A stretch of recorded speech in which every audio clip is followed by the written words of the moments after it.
मैं कृष्णा कुमार आप सभी का कृष्णा आईएएस में स्वागत करता हूं। और आज के बीपीएससी के जो एसी है, जो निबंध है, इस श्रृंखला के अंतर्गत हम एक सामान्य सा निबंध ले रहे हैं जो बड़ा इंपॉर्टेंट है। और इस एसी का टॉपिक है, ध्यान में ये रखिएगा कि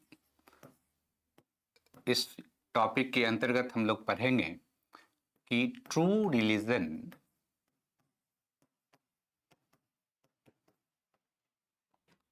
cannot be misused,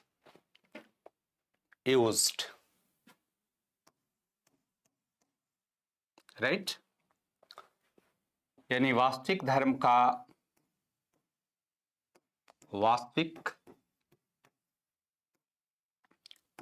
का दुरुपयोग नहीं किया जा सकता।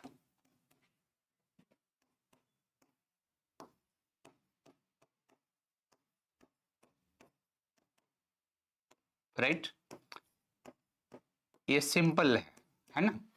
जैसे हम लोगों ने लोकोक्ति का बहुत सारा किया, लेकिन थोड़ा सा इस पे भी हम लोग देखें कि जो अलग अलग क्षेत्र से जो निबंध पूछे जाते हैं, चाहे वो धर्म से संबंधित हो, दर्शन से संबंधित हो, साहित्य से हो, इतिहास से हो, पर्यावरण से हो, विज्ञान से हो, राजनीतिक व्यवस्था से हो, अर्थव्यवस्था से हो, उसके संदर्भ में भी आपको निबंध लिखना है। और बहुत बेहतर तरीके से निबंध लिखने के लिए हमें सभी क्षेत्रों पर ध्यान केंद्रित करना होगा। या सूक्ति के रूप में इसी को पूछा जा सकता है, मजहब नहीं सिखाता आपस में बैर रखना, है ना? तो मोहम्मद इकबाल जो हैं, उनकी सूक्ति है, मोहम्मद इकबाल की एक सूक्ति है, मजहब नहीं सिखाता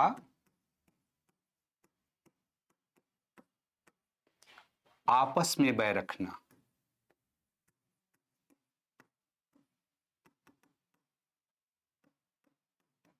राइट? इस पे भी डायरेक्ट पूछा जा सकता है। या इस निबंध का अगर हमें लिखने जाएंगे तो उसमें कोटेशन के रूप में आप इसको यूज कर सकते हैं और फिर आप इसको लिख सकते हैं। राइट? अब देखो कि यहां पर जो हमें निबंध लिखना है कि true religion cannot be misused, है ना?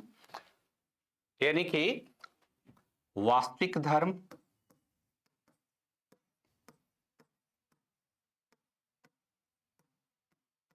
और लिखना है आपको दुरुपयोग नहीं।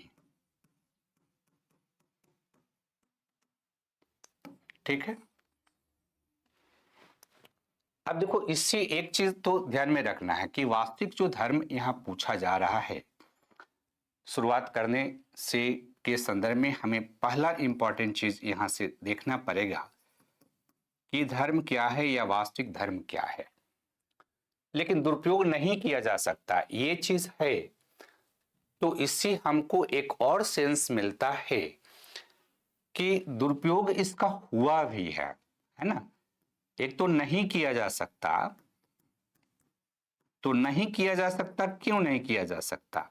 ये टर्म कहां से आया कि वास्तविक धर्म का दुरुपयोग नहीं किया जा सकता है? तो इसका मतलब कि धर्म का दुरुपयोग होता है, राइट? लेकिन जिस धर्म का दुरुपयोग होता है, ये वास्तविक धर्म नहीं है, वास्तविक धर्म नहीं है ना? आपको इस बात को ध्यान में रखना है कि क्वेश्चन में जो मेन संदर्भ है कि वास्तविक धर्म का दुरुपयोग नहीं किया जा सकता है, यानी धर्म के संदर्भ में कुछ, चूंकि एक सब्जेक्टिव मैटर है, विषयनिष्ठ विषय वस्तु है, तो चूंकि यह विषयनिष्ठ है और इसकी विषयनिष्ठता के कारण जो धर्म है उसके संदर्भ में अलग अलग विचार है, अलग अलग भावनाएं हैं। और इसके कारण क्या हो रहा है कि जो वास्तविक धर्म नहीं है, यानी जो धर्म है वो वास्तविक हो सकता है और अवास्तविक भी हो सकता है, और धर्म के नाम पे धर्म का दुरुपयोग भी होता है। तो एक तो नहीं किया जा सकता पर भी आपको फोकस करना है, और दूसरा कि धर्म का किस प्रकार से दुरुपयोग किया जाता है ना, यह भी हमें ध्यान में रखना है। लेकिन हमारा मेन पहलू जो होगा हमारे आंसर को लिखने का, वो यहां से होगा, राइट। तो अब इस टॉपिक पे अगर आपको आंसर लिखने की बात आती है, आपसे पूछा जाता है कि आप इस टॉपिक पर आंसर लिखें, तो जैसा कि हमने मोहम्मद इकबाल का एक कोटेशन भी जोड़ा है कि मजहब नहीं सिखाता आपस में बैर रखना, है ना। तो इस कोटेशन से भी आप अपनी कहानी को शुरू कर सकते हैं।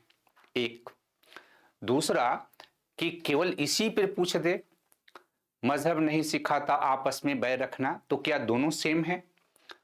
देखो, दोनों का ऐसे जो लिखाएगा वो सेम नहीं लिखाएगा, क्योंकि केवल अगर मजहब नहीं सिखाता आपस में बैर रखना, तो इसका जो संदर्भ है ना, ये आपकी वर्तमान जो लौकिक जीवन है, उस लौकिक जीवन में व्यक्ति व्यक्ति के बीच का संबंध, समाज समाज के बीच का संबंध के संदर्भ में आपको हाईलाइट करना है, वहां लिखना है। लेकिन वास्तविक धर्म का दुरुपयोग नहीं किया जा सकता है, इस पे जब ऐसे हम लिखते हैं तो इसका संदर्भ व्यापक है, राइट। हालांकि मैं कह रहा हूं कि जब कभी भी आप इसके संदर्भ में ऐसे की शुरुआत करें, तो मोहम्मद इकबाल के इस कोटेशन से अपने ऐसे की शुरुआत कर सकते हैं, राइट। और ऐसे की शुरुआत जब इससे करेंगे तो फिर आपको बात करना है कि धर्म क्या है ना। तो देखो, धर्म क्या है को अगर आप समझने का प्रयास करो, तो देखो, पाश्चात्य जो दर्शन है, पाश्चात्य जो दर्शन है, पश्चात जो फिलॉसफी है, उसमें देखा जाता है कि धर्म जो है ये रिलीजन इसके लिए शब्द है, और रिलीजन का मतलब होता है मजहब, पंथ या संप्रदाय, राइट। और इसलिए आप देखोगे कि पश्चिम जो है उसमें धर्म का संकीर्ण अर्थ लिया जाता है।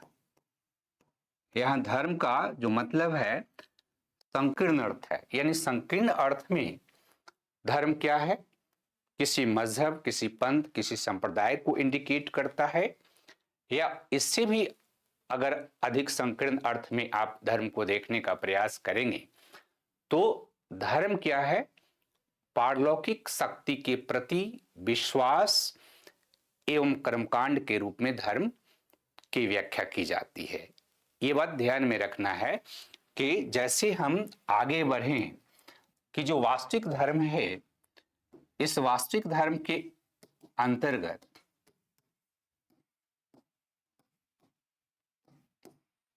आप देखोगे कि एक और अगर आप कोटेशन थोड़ा सा याद रखो कि स्वामी विवेकानंद जो है, जब 1893 में अमेरिका के शिकागो में विश्व धर्म संसद में गए थे, तो विश्व धर्म संसद में विवेकानंद जी ने धर्म की जो आपकी परिभाषा दी थी, उस धर्म की परिभाषा के अंतर्गत विवेकानंद जी ने कहा था कि religion is a self realisation, religion is a self realisation है। यानी क्या है, ये स्वयं की खोज है, राइट। धर्म क्या है, स्वयं की खोज है। मैं कौन हूं, मैं कहां से आया हूं, मैं कहां को जाऊंगा, ये धर्म है। यानी रिलीजन किस चीज की खोज कर रहा है, तो रिलीजन खोज कर रहा है, मनुष्य की मानवता की खोज कर रहा है। मानवता ही धर्म है, राइट। यानी धर्म क्या है? एक ऐसी विचार पद्धति है जो मानवता के कल्याण की बात करता है, मानव के विकास की बात करता है, मानव के हित की बात करता है, उसको धर्म करते हैं।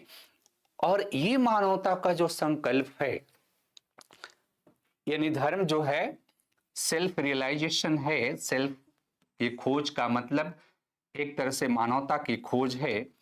यहाँ मानवता को कैसे आप खोजेंगे, डिस्कवर कैसे करेंगे, सेल्फ रियलाइजेशन कैसे करेंगे। सेल्फ रियलाइजेशन का मतलब क्या है कि जैसे हमने कहा कि धारयते इति धर्म, यानी कि धारण करना, ब्रह्मांड को धारण करना। तो ब्रह्मांड जो है, इस यूनिवर्स में मनुष्य जो है, उस यूनिवर्सल जो पावर है उसका एक तरह से अंश से मनुष्य उससे कनेक्टेड है। हमें अपने आप को खोज करना है कि हम उस यूनिवर्स में हमारा जगह कहाँ है, हम कौन है, क्या हैं। और इसकी खोज करने का काम धर्म करता है। और इसकी खोज का जो सेंट्रल पॉइंट है, ये सेंट्रल पॉइंट क्या है? मानवता, राइट। तो किसी भी धर्म को अगर आप देखोगे, तो किसी भी धर्म अगर आप यहाँ पर चाहे सनातन की बात करो या आप इस्लाम की बात करो या आप क्रिश्चियन धर्म की बात करो या यहूदी धर्म की बात करो या शिंतो धर्म की आप बात करो या कन्फ्यूशियसवाद की बात करो या बौद्ध जैन की बात करो, ठीक है, सारे धर्मों का केंद्र मानवतावाद है। मानव ही धर्म का केंद्र है, करेक्ट। या इसी इतर जाकर के आप देखने का प्रयास करोगे, तो इससे इतर जाकर देखने का प्रयास करोगे तो जनजातीय धर्म को अगर आप देखोगे, तो जनजातीय धर्म को जब आप देखते हो तो जनजातीय धर्म क्या है कि एक तरह से प्राकृतिक जो नियम है ही धर्म है, यानी नेचुरल जो लॉ है वही रिलीजन है। और नेचुरल लॉ क्या है? तो इसके संदर्भ में एक बहुत ही महत्वपूर्ण दार्शनिक रहे ईवी टायलर। ईवी टायलर कहते हैं, एक कॉन्सेप्ट उन्होंने डेवलप किया है कि जो वास्तविक धर्म है, इस वास्तविक धर्म का सबसे प्रारंभिक जो फॉर्म रहा है, प्रारंभिक जो इसका रूप है, उसको ये कहते हैं एनिमिज्म, राइट। तो यहां पर हम लोग बात कर रहे थे कि जो रियल धर्म है, उस रियल धर्म के संदर्भ में यहां पर ईवी टायलर ने एक कॉन्सेप्ट दिया। और ये कॉन्सेप्ट जो दे रहे हैं, उस कॉन्सेप्ट के अंतर्गत इन्होंने कहा कि जो धर्म का प्रारंभिक स्वरूप है, जो अर्ली फॉर्म ऑफ रिलीजन है, वो अर्ली फॉर्म ऑफ रिलीजन क्या है? एनिमिज्म है। और एनिमिज्म का जो कॉन्सेप्ट है, यह मानता है कि इस प्रकृति में, है ना, नेचर में जितने भी वस्तु हैं, वो सारे वस्तु सेक्रेड हैं, सारे में पवित्र गुण है। और एक और इंपॉर्टेंट चीज यहां पर इन्होंने कहा कि इस नेचर में चाहे सजीव हो चाहे निर्जीव हो, तो जितनी भी वस्तुएं हैं, वो सारी वस्तुएं क्या होती है कि सारी वस्तुएं में जीव तत्व होता है। सारी वस्तुएं जो निर्जीव वस्तु है उसमें भी एक तरह से आत्मा होती है, और जो सजीव वस्तु है उसमें भी आत्मा होती है। सभी सेक्रेड हैं, सभी पवित्र हैं, राइट। और ये सेक्रेडनेस का जो अवधारणा इन्होंने दिया, तो इस सेक्रेडनेस की अवधारणा के संदर्भ में, एक इकोलॉजी के संदर्भ में आप देखोगे कि इकोलॉजी के क्षेत्र में एक नया कॉन्सेप्ट डेवलप हुआ है जिसको हम लोग डीप इकोलॉजी कहते हैं। अब देखो ये कैसे, जो कॉन्सेप्ट इन्होंने डेवलप किया एनिमिज्म का, वो कैसे वास्तविक धर्म है, कैसे वास्तविक धर्म के रूप में यह डेवलप हुआ। तो यह इस कारण से वास्तविक धर्म के रूप में डेवलप हुआ क्योंकि यहां पर जो ईबी टायलर ने जो 1871 में कह रहे हैं कि जो धर्म का आरंभिक स्वरूप है वो आत्मा की पूजा थी, और आत्मा की अवधारणा जो है सभी धर्मों का सार है, यानी सारे धर्म में। लेकिन यह आत्मा का बड़ा ब्रॉड कंसेप्ट है क्योंकि ये कह रहे हैं कि जो निर्जीव है उसमें भी आत्मा है, जो निर्जीव है वो भी पवित्र है, और उसे भी उसी तरह का अधिकार है।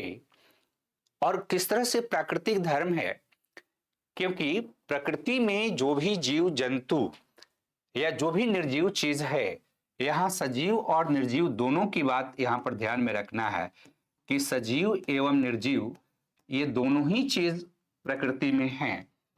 उनको प्रकृति पर उतना ही अधिकार है जितना कि हमें अधिकार है। उनका भी प्रकृति में उतना ही रोल है जितना प्रकृति में मनुष्य का रोल है। और इसी से डीप इकोलॉजी का कॉन्सेप्ट आया, और इस डीप इकोलॉजी के अंतर्गत भी प्राकृतिक नियम की बात की जा रही है। प्राकृतिक नियम का मतलब कि ये धर्म के रूप में इसकी बात की जा रही है कि जो प्रकृति है उस प्रकृति के अंतर्गत चाहे सजीव हो, चाहे निर्जीव हो, चाहे मनुष्य हो या अन्य जीव हो, सभी के पास समान अधिकार है, सभी इक्वल है, सभी पवित्र है। और इस डीप इकोलॉजी में कॉन्सेप्ट डेवलप किया गया कि प्राकृतिक जो नियम है उसकी अवहेलना मनुष्य ने किया है, और उसी का प्रतिफल है कि हम पर्यावरण पॉल्यूशन जो है, प्रदूषण जो है, या पारिस्थितिक असंतुलन से उत्पन्न समस्याओं का सामना कर रहे हैं। लेकिन अगर प्राकृतिक नियम जो है, जो सभी जीवों को, जैसे केवल मनुष्य का नहीं, सभी को इक्वल राइट देता है, अगर हम इसमें विश्वास करें और वैसे व्यवहार करें तो हम अपनी सभी समस्याओं का निदान कर सकते हैं। और सभी समस्याओं का जब हम निदान करेंगे तब जाकर के वास्तविक धर्म की स्थापना हो सकती है। क्योंकि धर्म जो है प्राकृतिक लॉ के समान है, नेचुरल लॉ है। और जैसा कि हमने कहा कि स्वामी विवेकानंद ने कहा कि धर्म सेल्फ रियलाइजेशन है, तो सेल्फ रियलाइजेशन का कॉन्सेप्ट जो है आपके गीता में भी मिलता है ना। गीता में भी सेल्फ रियलाइजेशन का कॉन्सेप्ट मिलता है।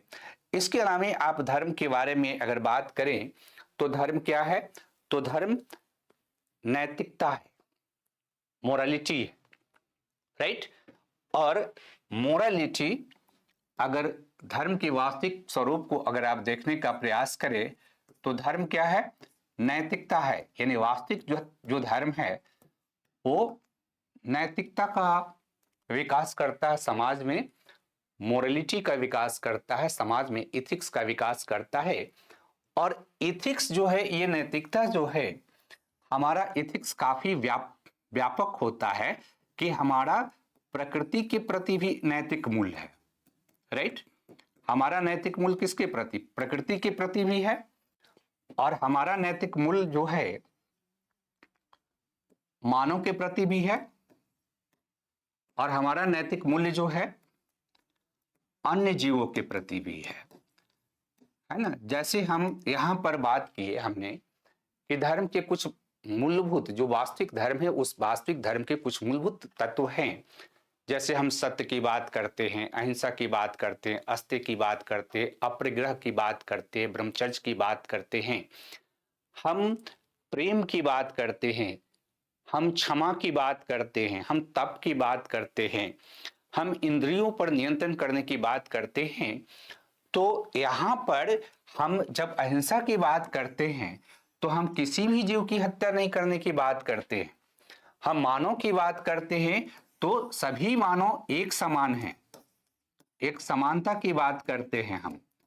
और हम एक ऐसी नैतिक व्यवस्था का निर्माण करते हैं धर्म के माध्यम से, जिस नैतिक व्यवस्था के माध्यम से आप अपने सामाजिक विकास को अग्रसर होते हैं। क्योंकि धर्म हमें कुछ मूल्य, कुछ विश्वास और कुछ व्यवहार का विकास करता है। जैसे धर्म हमारे अंदर में कुछ नैतिक मूल्य का विकास करता है, मानवीय मूल्य का विकास करता है, सामाजिक मूल्य का विकास करता है, सांस्कृतिक मूल्य का विकास करता है, और ये सभी धर्मों में है। जैसे आप देखोगे तो आप ईसाई धर्म को अगर आप देखो तो उसमें क्या है, विश्वास बहुत स्ट्रांग है, सार्वभौमिक भाईचारा का कॉन्सेप्ट है। इस्लाम में समानता का कॉन्सेप्ट है, उसमें भी सार्वभौमिक भाईचारा का कॉन्सेप्ट है। और हिंदू जो धर्म है ये तो इतना उदार है कि सभी पंथों के अस्तित्व को हिंदू धर्म में स्वीकार किया जाता है। और जनजातीय धर्मों में आप जाओगे तो जनजातीय लोग तो प्रकृति की पूजा करते हैं, प्रकृति का संरक्षण करते हैं, और उनका सामाजिक जीवन तो उनके पूरे धर्म के माध्यम से एक तरह से रेगुलेट होता है। और अगर हम बात करें कि जो वास्तविक धर्म है, ये वास्तविक धर्म क्या है, एक तरह से सामाजिक नियम है।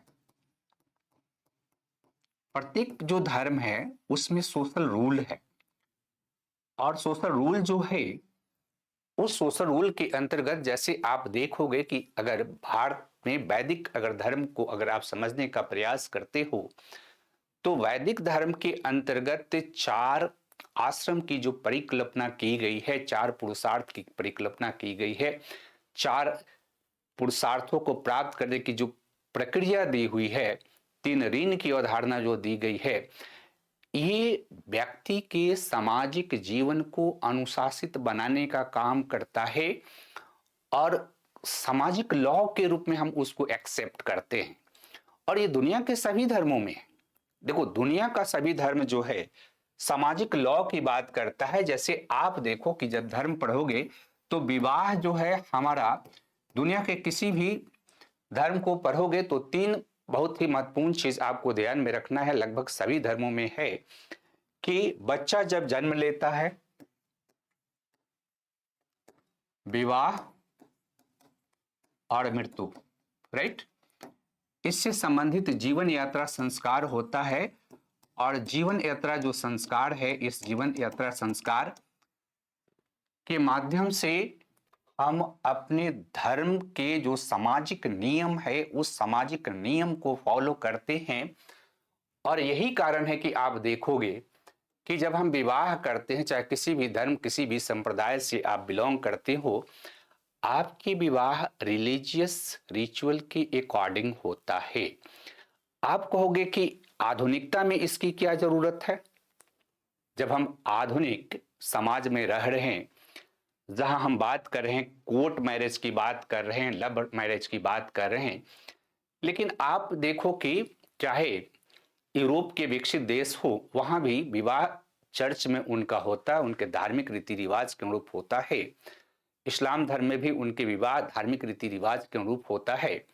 और हिंदू धर्म में भी विवाह हमारा धार्मिक रीति रिवाज के अनुरूप होता है। क्योंकि विवाह क्या है, एक जीवन यात्रा संस्कार है। ये जो जीवन यात्रा संस्कार है, ये जीवन यात्रा संस्कार जो है आपको सामाजिक प्राणी बनाने का काम करता है। आप में कुछ ऐसे एटीट्यूड का बीजारोपण करता है जो समाज के संचालन के लिए बहुत ही महत्वपूर्ण है। और ये सभी धर्मों में पाया जाता है, राइट, कोई केवल हिंदू धर्म में नहीं पाया जाता है, ये सभी धर्मों में पाया जाता है। और सभी धर्म जो है, जितने भी धर्म आप बात करो, चाहे जनजातीय धर्म की भी बात करोगे, तो उसमें भी जो वास्तविक रूप में जो रिलीजन है, वास्तविक जो धर्म है, उस वास्तविक धर्म के अंतर्गत आपको देखोगे कि जो इंपॉर्टेंट मैंने धर्म के लक्षण बताए, वो अधिकांश लक्षण धर्म में शामिल है। क्योंकि धर्म में दयालुता मिलेगी, धर्म में सद्भावना मिलेगी, धर्म में परोपकार मिलेगी, धर्म में एक तरह से मानवता मिलेगी, और धर्म में मानव कल्याण की बात मिलेगी, धर्म में दान दक्षिणा की बात मिलेगी, गरीबों के कल्याण की बात मिलेगी। ये सारे चीज, और प्रकृति पूजा तो पूरे धर्मों का एक तरह से अंग है, राइट। और इसके अलावा आप देखोगे कि धर्म क्या है कि आपके जो मानव जो चेतना है, ठीक है, और हमारा जो अचेतन मन है, इन दोनों को किस तरह से संतुलित हम करें, उस संतुलन इनके बीच बनाए रखने के लिए, क्योंकि हमारा व्यवहार एक संतुलित व्यवहार हो, तो धर्मों में इसके उपाय हैं, वास्तविक धर्म में इसके उपाय हैं। क्योंकि धर्म के अंतर्गत आप देखोगे कि योगा है, मेडिटेशन है, तो योगा और मेडिटेशन के माध्यम से हम एक तरह से अपने माइंड को कंसंट्रेट करते हैं, और माइंड को उस ब्रह्मांड जो कल्पना हमने किया कि धारयते इति धर्म, यानी ब्रह्मांड को धारण करने वाली जो शक्ति है, उस शक्ति के साथ हम अपने आप को कनेक्ट करते हैं। और इसलिए आप देखोगे कि दुनिया के जितने भी धर्म हैं, वो न केवल व्यक्ति के कल्याण की बात करते हैं, बल्कि धर्मों में तो बहुत बड़ी शिक्षाएं हैं। और आज भी मैं बात करता हूं कि देखो, मानव कल्याण यहाँ पर इसका एक बहुत बड़ी पहलू है। और ये मानव कल्याण कैसे कर रहा कि आप नहीं जानते होंगे, लेकिन एक नया थेरेपी डेवलप हुआ है जिसको हम प्रार्थना उपचार के नाम से जानते हैं। यानी दुनिया में कई ऐसे लोग हैं जो भगवान की जो भक्ति करते हैं, जो पूजा करते हैं, उससे हमारी बीमारियों का इलाज हो रहा है, जिसको हम लोग प्रार्थना उपचार कर रहे हैं, राइट। और कई ऐसी बीमारियां हैं जिसका उपचार इसके माध्यम से किया जा रहा है। क्योंकि कॉन्सेप्ट क्या है कि मानो अगर अस्वस्थ है तो अधिकांश बीमारियां मानसिक लेवल पर होती है, और मानसिक लेवल पर जो बीमारियां होती है उसके उपचार में धर्म के अंतर्गत जो पूजा पाठ भक्ति जो है, उसकी भूमिका बहुत ही महत्वपूर्ण है। और इस कारण से आप देखोगे कि धर्म, दुनिया में जो धर्म है, यह धर्म जो है एक तरह से मानव के कल्याण पर केंद्रित रहा है।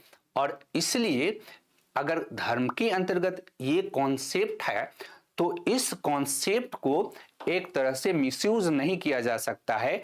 क्योंकि धर्म क्या करता है, यह समाज के हित में काम करता है ना, ये समाज के हित में काम करेगा, ठीक है।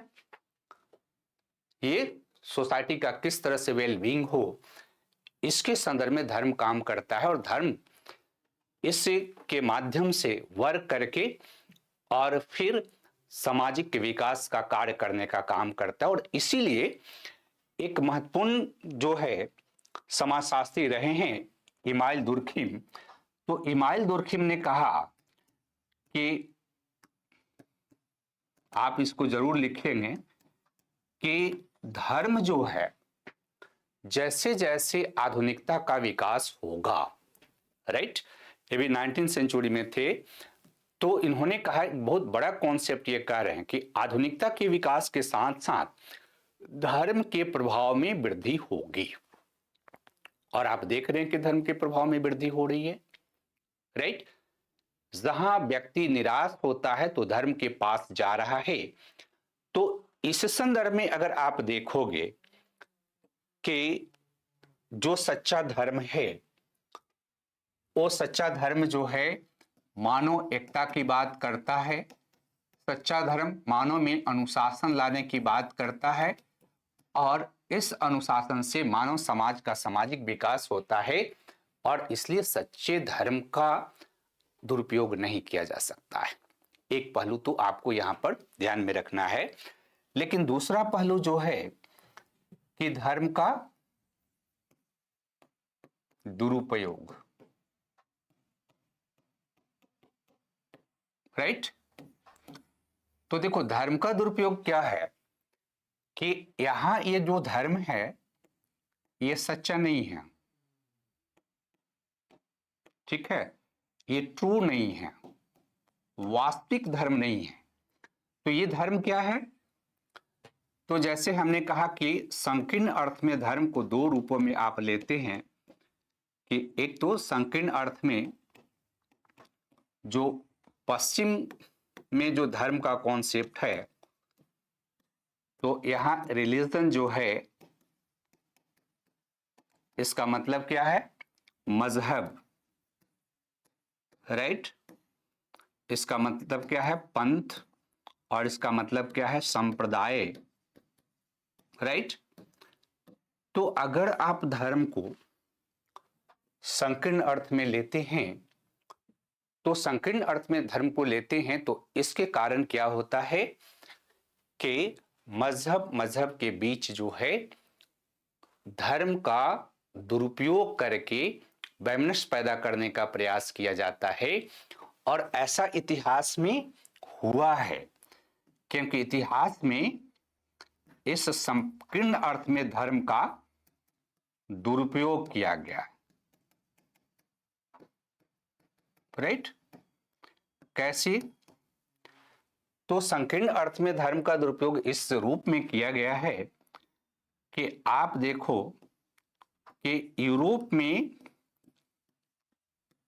धर्म युद्ध है ना, ये धर्म युद्ध मध्यकाल में जो है इस्लाम और ईसाई धर्म के बीच लंबे समय तक इस्लाम एवं ईसाई धर्म के बीच धर्म के नाम पर संघर्ष हुआ। धर्म के नाम पर जो संघर्ष हुआ वो बहुत लंबी अवधि तक चली, राइट। अब ऐसा क्यों हो रहा? क्योंकि आप देखो कि जब आप धर्म को मजहब, पंथ या संप्रदाय के रूप में आप इसको स्वीकार कर लेते हो, यानी संकीर्ण रूप में जब आप धर्म को स्वीकार करते हो, तो फिर ये धर्म क्या है कि जो मनुष्य है, मनुष्य के बीच धर्म के नाम पर विभाजन करता है, ठीक है। जबकि वास्तविक धर्म में ऐसा नहीं है।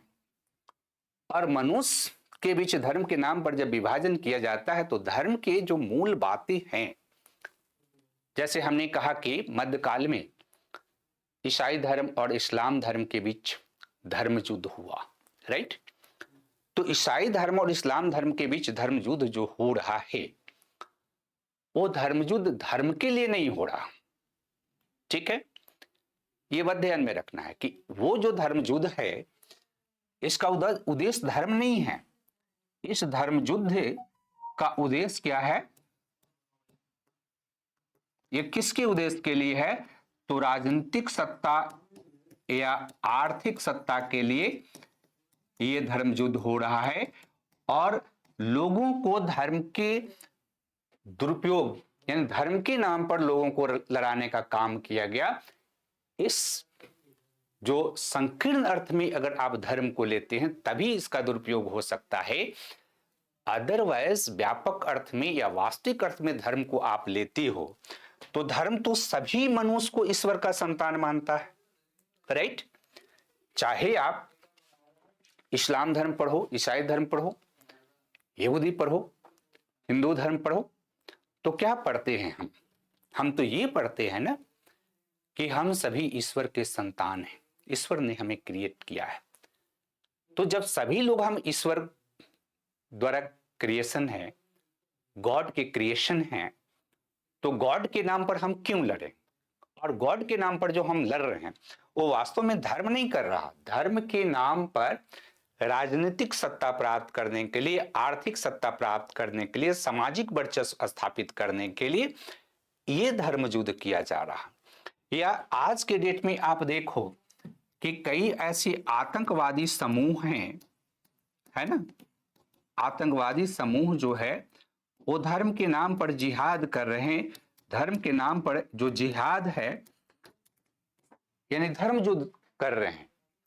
और आपको इस बात की जानकारी होनी चाहिए कि जब इस्लाम धर्म की स्थापना मोहम्मद साहब ने की तो मोहम्मद साहब ने उसमें यह कॉन्सेप्ट दिया कि जिहाद का मतलब क्या है, अपनी अंदर के बुराइयों के बीच संघर्ष, यानी बुराइयों का विरोध करना जिहाद है। हमारे अंदर में जो बुराइयां हैं, जो कमजोरी हैं, उसका विरोध करना जिहाद है। आज आतंकवादी जो है इसका उपयोग कर रहे हैं। या इजराइल और फिलिस्तीन के बीच जो युद्ध हुआ, ये इजराइल फिलिस्तीन के बीच का जो युद्ध है, ये इजराइल फिलिस्तीन के बीच का युद्ध जो 1948 से आप देख रहे हो, उसमें धर्म केंद्र में नहीं है, उसमें सत्ता केंद्र है में है, और इसलिए उसका दुरुपयोग हो रहा। या भारत में जो बड़े पैमाने पर बाहर से आक्रमणकारी आए, खास करके मध्यकाल में, तो मध्यकाल में आने वाले आक्रमणकारियों ने राजनीतिक उद्देश्यों की प्राप्ति के लिए धर्म का इस्तेमाल किया। वास्तव में वो वास्तविक धर्म का उपयोग नहीं कर रहे हैं, राइट। या वर्तमान में आप देखो कि वर्तमान में अगर लोकतांत्रिक व्यवस्था के अंतर्गत वोट की राजनीति के अंतर्गत, राइट, अगर सांप्रदायिक राजनीति की जा रही है तो वास्तव में ये सांप्रदायिक राजनीति जो है ये वास्तविक धर्म नहीं है। और खास करके सनातन धर्म को जब आप देखोगे तो सनातन में तो विभेद है ही नहीं। वो तो इतना उदार है कि हर मनुष्य को, मनुष्य तो छोड़ दो, वो पशु को भी, वो जीवों को भी उतना ही सम्मान देता है, उतना ही आदर देता है। तो हमारी तो परंपरा रहे कि हम बाहर से जो लोग आए उनको हमने आपस में समाहित कर लिया। हमने धर्म के नाम पर हमने कभी किसी के साथ विभेद नहीं किया। लेकिन आज जो ये हो रहा धर्म के नाम पर सांप्रदायिक राजनीति हो रही है, यह सांप्रदायिक राजनीति, राजनीति के लिए धर्म का दुरुपयोग हो रहा है। लेकिन धर्म जो कि मानव धर्म है, वास्तविक धर्म मानव धर्म है, वो धर्म नहीं है। ये पश्चिम के जो अवधारणा है, जो कि धर्म का संकीर्ण अर्थ लेता है, इस संकीर्ण अर्थ में आप देखोगे तो यहां पर धर्म जो है का दुरुपयोग किया जा रहा राजनीतिक उद्देश्यों की प्राप्ति के लिए, सामाजिक उद्देश्यों की प्राप्ति के लिए, आर्थिक उद्देश्यों की प्राप्ति के लिए धर्म का दुरुपयोग किया जा रहा है। लेकिन ये वास्तविक धर्म नहीं है, क्योंकि यह धर्म का एक तरह से संकीर्ण अर्थ लेता है। दूसरी तरफ आप देखोगे कि संकीर्ण अर्थ में एक और मैंने कहा कि धर्म क्या है, पारलौकिक शक्ति के प्रति आस्था, है ना, पारलौकिक शक्ति के प्रति आस्था। ठीक है, तो पारलौकिक शक्ति के प्रति आस्था जो है, आस्था यानी विश्वास, राइट। लेकिन इस संकीर्ण अर्थ के कारण धर्म के संदर्भ में अंधविश्वास का डेवलपमेंट हुआ। यानी जो लोग धर्म का उपयोग अपने हितों की पूर्ति के लिए करते हैं, उन लोगों ने क्या किया कि विश्वास की जगह अंधविश्वास को बढ़ावा दिया, राइट। अब देखो, विश्वास की जगह अंधविश्वास को बढ़ावा देकर के ये एक तरह से एक्सप्लॉइटेशन करते हैं लोगों का, राइट। लोगों का एक्सप्लॉइटेशन, लोगों में अतार्किक भावनाओं का डेवलपमेंट, ये धर्म नहीं है, ये बात ध्यान में रखना है। क्योंकि अगर आप पढ़ोगे सेल्फ रियलाइजेशन का कॉन्सेप्ट जो गीता में है, तो आप देखोगे कि लॉजिकली है, रेशनल है, कैसे आप सेल्फ की खोज कर सकते हो, सेल्फ रियलाइजेशन कर सकते हो, वो अंधविश्वास नहीं है, वो ऐसी एटीट्यूड का डेवलपमेंट आप में करता है जो धर्म वास्तविक धर्म है, जिसमें सत्य, अहिंसा, अस्तेय, अपरिग्रह, क्षमा, दान, प्रेम, ये जो भावनाएं हैं, तप, मेडिटेशन, योगा, इन भावनाओं का विकास उसमें हो रही है। लेकिन जो धर्म के नाम पर लोगों को मिसगाइड करते हैं, वो वास्तव में अपने दूसरे उद्देश्यों की पूर्ति कर रहे हैं, और वास्तव में ये धर्म के नाम पर हो रहा, ये धर्म का दुरुपयोग ना हो करके ये धर्म के नाम पर हो रहा। ठीक है, दोनों में अंतर है। ये धर्म के नाम पर हो रहा, धर्म नहीं कर रहा है, क्योंकि धर्म ऐसा कर नहीं सकता है, क्योंकि किसी भी वास्तविक धर्म में कभी भी ऐसा तत्व नहीं है जिसका दुरुपयोग किया जा सके। और चूंकि इस तरह के दुरुपयोग धर्म के नाम पर पहले से प्रचलित थे, धर्म के नाम पर धर्म का दुरुपयोग, और इसीलिए कुछ आलोचकों ने धर्म की कटु आलोचना की। जैसे भारत में आप देखोगे तो भारत में चारवाक जो है वो धर्म की आलोचना करता है और कहता है कि एक तरह से मानसिक बीमारी है, धर्म एक मेंटल डिसऑर्डर है जो उसमें विश्वास करता है, राइट। लेकिन किस धर्म की बात कर रहा? चारवाक। चारवाक भी इसी तरह के धर्म के दुरुपयोग वाली जो भावनाएं हैं, जहां विश्वास को अंधविश्वास में बदल करके लोगों का एक्सप्लॉयटेशन किया जा रहा था, उसी के बारे में कह रहा है, राइट। या कार्ल मार्क्स, जो कि आधुनिक विश्व का एक बहुत बड़ा चिंतक था, कार्ल मार्क्स ने भी धर्म को कहा कि धर्म अफीम है, राइट।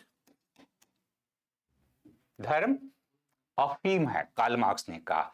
अब देखो, धर्म, जिस वास्तविक धर्म की हम बात कर रहे हैं, उस धर्म की बात कार्ल मार्क्स भी नहीं कर रहे हैं, ठीक है। कार्ल मार्क्स उस धर्म की बात नहीं कर रहे हैं। क्यों? क्योंकि कार्ल मार्क्स ने धर्म के दुरुपयोग को देखा। धर्म के नाम पर जो चीजें हो रही है वो वास्तव में धर्म नहीं है।